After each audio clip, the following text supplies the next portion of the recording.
தமிழ்நாட்டின் மிக முக்கிய 8 மண்டலங்களின் அரசியல் பின்னணியை அப்பகுதி மக்களின் வாழ்வியல், பண்பாடு ஆகியவற்றோடு அலசுகிறது நதிக்கரை அரசியல் பகுதி. இன்று நாம் பார்க்கவிருப்பது திருமணிமுத்தாறு நதிக்கரை அரசியலை.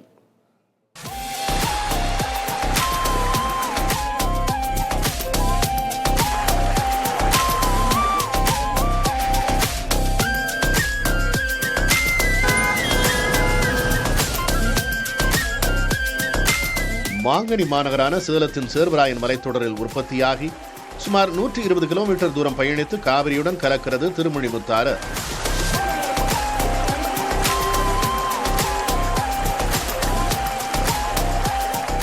சேலம் மற்றும் தருமபுரி எல்லைகளில் காணப்படும் பெருங்கற்கால கல்வெட்டங்களும் பண்டைய ரோமானிய நாணயங்களும் தமிழரின் தொன்மையையும் வணிக சிறப்பையும் உலகிற்கு பறைசாற்றுகின்றன.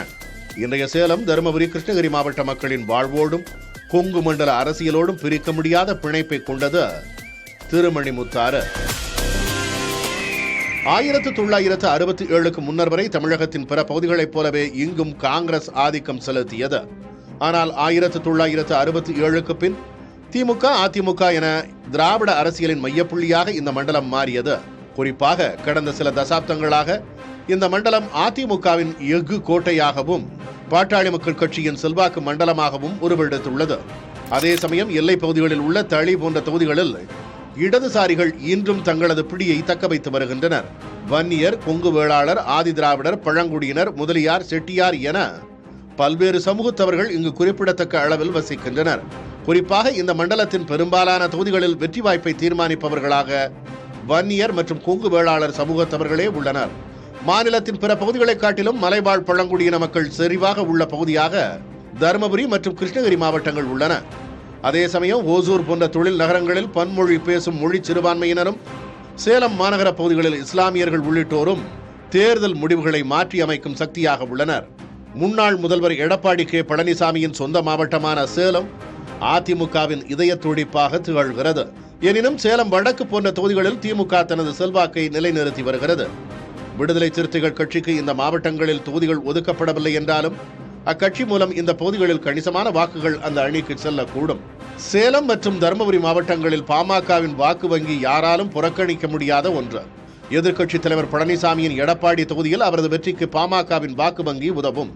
அதே நேரத்தில் ராமதாஸ் மற்றும் அன்புமணி ஆகியோருடைய ஏற்பட்ட கருத்து வேறுபாடு தேர்தலில் தாக்கத்தை ஏற்படுத்தும். 2024 தேர்தலில் இந்த பிராந்தியத்திலும் நாம் தமிழர் கட்சி தனது வாக்கு சதவீதத்தை கணிசமாக உயர்த்தியுள்ளது. குறிப்பாக இளைஞர்கள் மத்தியில் சீமானின் பேச்சுகள் தாக்கத்தை ஏற்படுத்தியுள்ளன.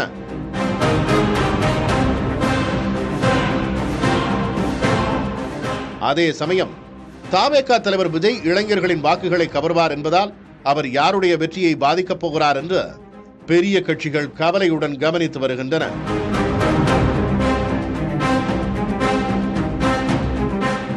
திருமணிமுத்தாற்றை பாதுகாப்பதும் கழிவுநீர் கலப்பதை தடுத்து அதனை சுத்தப்படுத்துவதும் மக்களின் மிக முக்கியமான எதிர்பார்ப்பு.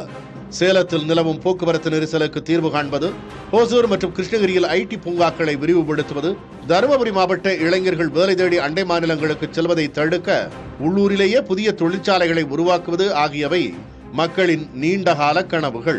மேலும் ஏற்காடு மற்றும் மேட்டூர் பகுதிகளில் சுற்றுலா பயணிகளுக்கான அடிப்படை வசதிகளை மேம்படுத்துவதும் இந்த மண்டலத்தின் பொருளாதார வளர்ச்சியை தீர்மானிக்கும் காரணியாக இருக்கும்.